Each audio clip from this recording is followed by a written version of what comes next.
ಬಂದಮೇಲೆ ಶುರು ಮಾಡೋದಕ್ಕೆ ಕೇಳ್ತಾ ಇದ್ದೂ ನಾವು ಒಪ್ಪಿಕೊಳ್ಳು ಒಳ್ಳೆಯ ವಿಷಯಗಳು. ಆದರೆ ನಿಮ್ಮ ಸಮಯದಲ್ಲೇ ಇವುಗಳಿಗೆ ಪೂರ್ಣ ಪ್ರಮಾಣದ ಬಜೆಟ್ ಕೊಟ್ಟ ಯಾಕೆ ಮಾಡಲಿಲ್ಲ? ಸಣ್ಣ ಸಣ್ಣ ರೈತರು ಏನು ಕಾಡು ಪ್ರದೇಶ ಇದ್ದಂಥ ಕಾಡು ಜನಕ್ಕೆ ಅಲ್ಲಲ್ಲೇ ಒಂದು ಸ್ವಲ್ಪ ಭೂಮಿ ಒಂದಿಷ್ಟು ಇರ್ಕೊಳ್ಳಿಕ್ಕೆ ಜಾಗ ಕೊಟ್ಟಿದ್ರೆ ಇವತ್ತು ಅವ್ರು ಕಾಡಿನಲ್ಲಿ ನೆಮ್ಮದಿಯಿಂದ ಇರ್ತಿದ್ರಲ್ರಿ. ಇವತ್ತು ಇದನ್ನು ನೀವು ನಿಮ್ಮ ಕಾಲದಲ್ಲಿ ಯಾಕೆ ಮಾಡಲಿ? ಈಗ ಕೇಳ್ತಾ ಇದ್ದೀರಿ, ನಾಳೆ ಅಧಿಕಾರ ಬಂದ ಮೇಲೆ ಈ ಎಲ್ಲ ಸಮಸ್ಯೆಗಳನ್ನ ಸಾಲ್ವ್ ಮಾಡ್ತೀರಿ ಅಂತ ಗ್ಯಾರಂಟಿ ಏನದ? ಭ್ರಷ್ಟಾಚಾರದ ಬಗ್ಗೆ ಮಾಡೋಣ ಅಂತ ಹೇಳ್ತಾ ಇದ್ದೀರಿ. ಅಡ್ಡಿ ಎಲ್ಲ ಮಾಡಿರಿ. ಯಾಕಪ್ಪ ಅಂತಂದ್ರೆ ಈ ದಿಶೆಯಲ್ಲಿ ಏನಪ್ಪ ಅಂತಂದ್ರೆ ನೀವು ಮಾತಾಡೋದು ನಿಮ್ಮ ಸರಿ ಅದ. ಆದರೆ ಈ ನಾವು ಕೇಳೋದು ಏನಪ್ಪ ಸಿಂಪಲ್ಲಾಗಿ ಅಂತಂದ್ರೆ ನೀವು ನಿಮ್ಮ ಅಧಿಕಾರದಾಗಿದ್ದಾಗ ಇವತ್ತನ್ನೆಲ್ಲ ಕಾಳಜಿ ವಹಿಸಿ ಮಾಡ್ತಾ ಇಲ್ಲ ಅಂತೇಳಿ.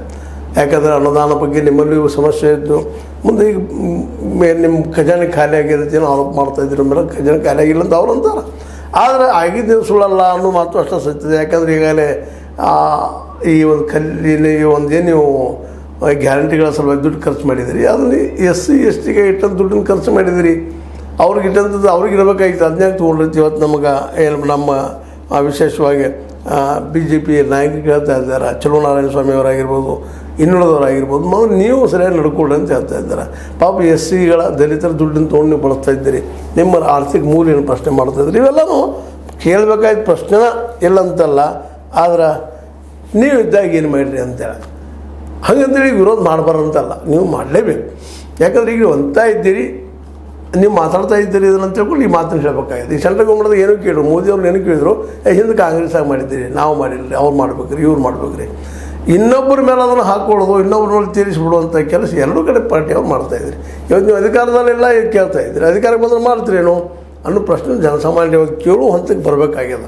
ಯಾಕಂದರೆ ಎಲ್ಲರ ಮಂದಿ ಕೇಳ್ಕೊಳ್ತಾರೆ, ಮಾಡ್ತಾರೆ ಬೇಡಪ್ಪ ಮತ್ತೆ ಓಟು ಹಾಕ್ತಾರೆ. ಆ ನಂತರ ಮತ್ತೆ 5 ವರ್ಷ ನೆನಪು ಇರುವುದಿಲ್ಲ ಅವ್ರಿಗೆ, ಯಾರಿಗೆ ಓಟ್ ಹಾಕಿ ಅನ್ನುವಂಥದ್ದು ಆಡಳಿತ ಮಾಡ್ತಾರೆ. ಹೀಗೆಲ್ಲ ನಡೆದದ. ಆದರೂ ಸಹಿತ ಈ ಒಂದು ವಿಶೇಷವಾಗಿ ಏನಪ್ಪ ಅಂತಂದ್ರೆ ರಾಜ್ಯದ ಕಾನೂನು ವ್ಯವಸ್ಥೆ ಹಾಳಾಗ್ಯದ ಅನ್ನುವಂಥ ವಿಷಯ ಇಟ್ಕೊಂಡ ಹದಗೆಟ್ಟದ. KPSC ಪರೀಕ್ಷೆಯಲ್ಲಿ ಅಕ್ರಮ, ಮೈಸೂರು ಉದಯಗಿರಿಯಲ್ಲಿ ಪೊಲೀಸ್ ಠಾಣೆಯ ಮೇಲಿನ ದಾಳಿ, ಹೀಗೆಲ್ಲ ಗಂಭೀರ ವಿಷಯಗಳಿದ್ದಾವೆ.